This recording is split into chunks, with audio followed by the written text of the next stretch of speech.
Joining me now are two senators, both of whom were mayors, Democratic Senator Cory Booker of New Jersey, former mayor of Newark, and Republican Senator Bob Corker of Tennessee, who was once the mayor of Chattanooga. And I should point out that in a small sign of unity, for what it's worth, this is the first time in nearly 2 years that we here at Meet the Press have gotten a Democratic and Republican senator to agree to appear together. Senator Corker, Senator Booker, I'm not surprised that you are the two to agree to do this, so thank you to both of you on that front, and welcome back. Absolutely. Senator Corker, let me start with you. You tweeted this on Friday. Our country has been shaken by senseless violence this week, and I am horrified by the tragedy that unfolded overnight in Dallas. Obviously, the sentiment a lot of people share. How much outrage needs to be expressed before we start feeling as if we can do something about this?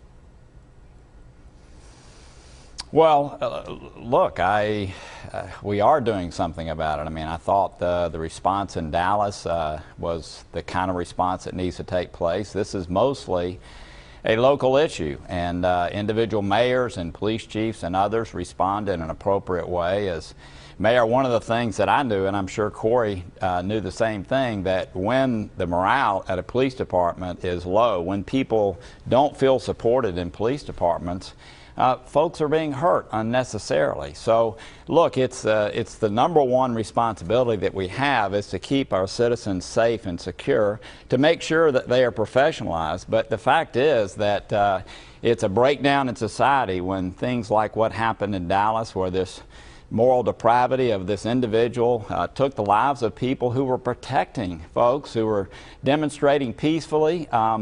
That is something that all of us should cry out about and show support for these men and women in uniform that do what they do on a daily basis, mostly supported, but in so many cases feeling like they're under assault by the general public. And again, when one of their officers, when someone acts out inappropriately, it hurts them too. They want to make sure that the legal process works when that breaks down. But the fact is, mostly, these are selfless people who are protecting our citizens, causing kids to be able to go to school and people to be able to go to work.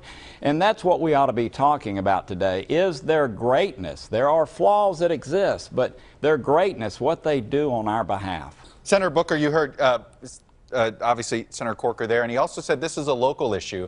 And do you think is there a federal government role here? When you were mayor, did you want, I mean, look, the federal government, you had a very challenging police department that had a challenging history to it in Newark. What role did you want the federal government to play then, and what role should the federal government be playing now? Well, first of all, we have 18,000 police departments in our country, and many of them are significantly under-resourced. There's few groups I've ever seen in America that show the daily courage, especially urban police officers where there's a lot of gun violence. We have officers dying every single year on duty, and we should be doing a lot more as a nation to support those officers. And programs that have come from the federal government in the past have supported our local officers. And now at a time when we know that there's ways not only to protect our officers, that we need to be doing more of, and affirming the fact that they are doing very dangerous jobs, that when officers leave their families, those families fear for their safety and pray for their return. We also know that there is a challenge with America. Where we have invested, unfortunately, is in a war on drugs, which has been profoundly painful to our nation, with a 500% increase in incarceration in our country, disproportionately affecting poor and disproportionately affecting minorities. African Americans have no difference than whites in using drugs or dealing drugs, but are about 3.7 times more likely to be arrested. We now know local police officers with the right training can address issues like de-escalation, can address issues like implicit racial bias, that even people like the head of the FBI, Director Comey, talk passionately about the need for this country to address implicit racial bias. So we need to invest in our local departments, do a lot of the things that some progressive departments are doing that are de-escalating situations, lowering police-involved shootings, and addressing the implicit racial bias that exists in our country. Let me go to the larger issue here, though, that I'm concerned about, which is, do we have is this presidential campaign, and are these two presidential candidates suited to meet the moment that's necessary? Senator Corker, you know the rhetoric on the campaign trail has been heated and has been divisive. The country believes both candidates are polarizing. for various reasons and different reasons. I'm going to start with you, Senator Corker. What's your advice how does Donald Trump make the case that he can unify this country and heal these wounds? And then I'll ask Senator Booker to make the case on the other side. Yeah. Look, I think both of the candidates, their challenge over the coming weeks is to show that they can do that. I think there's going to be a sincere effort within the Trump campaign to do so. My guess is the same thing will be happening in the Clinton campaign. There's no question, put this campaign aside. Look, the conversation in America has been way divisional. It's not been appropriate. It's been that way for some time. And it adds to this, but let's get back to it again. You know, the mayor of a city is where most of this occurs. And I'm not in any way criticizing what happened in Dallas, but it's those local efforts that actually bring people together. No doubt the discourse, no doubt the videos that people can see, no doubt those things affect things throughout our country. But look, I hope that both of these candidates, candidly, will rise to the occasion and on this particular issue bring people together. Millennials, let's think about it. Millennials in our country today probably are more embracing of diversity than any generation we've had. And it's my hope, again, after this tremendous crisis that's occurred, this tragedy, that our country will focus more on unity and not division. And I hope both campaigns will take advantage of that. Senator Booker, let me ask you it this way, though, about Hillary Clinton. How can she be a president that helps with racial reconciliation in a better way than President Obama? So let me just say this.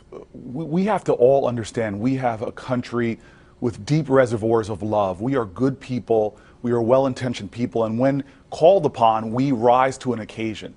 This is such an occasion. And I'm going to be very blunt.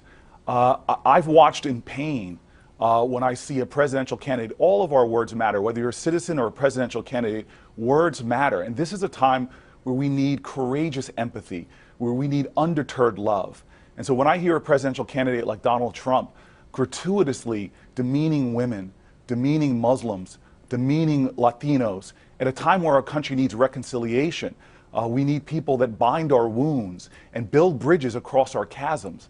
To see someone so callously stoking hate and fear and inflaming divide, this is not the person to be president of the United States, I believe, ever, but definitely not at a time that we need a healer, a reconciler, and somebody to remind us that as a nation, our differences matter, but our country matters Senator more. Booker, I understand you made the case against Mr. Trump, but how does Hillary Clinton, who's almost as polarizing and as divisive, how does she make the case that she's the candidate here for reconciliation?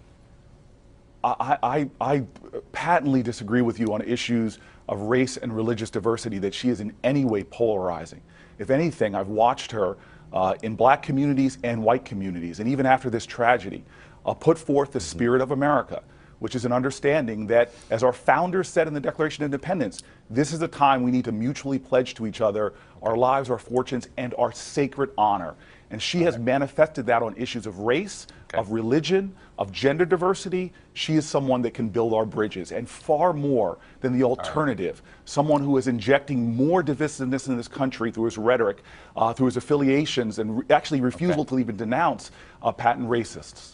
Senator Corker, Senator Booker, I'm going to leave it there. I thank you both for coming on together. Hopefully we can make this a habit again on Meet the Press. Appreciate it. Hey, NBC News fans, thanks for checking out our YouTube channel. Subscribe by clicking on that button down here, and then click on any of the videos over here to watch the latest interviews, show highlights, and digital exclusives. Thanks for watching.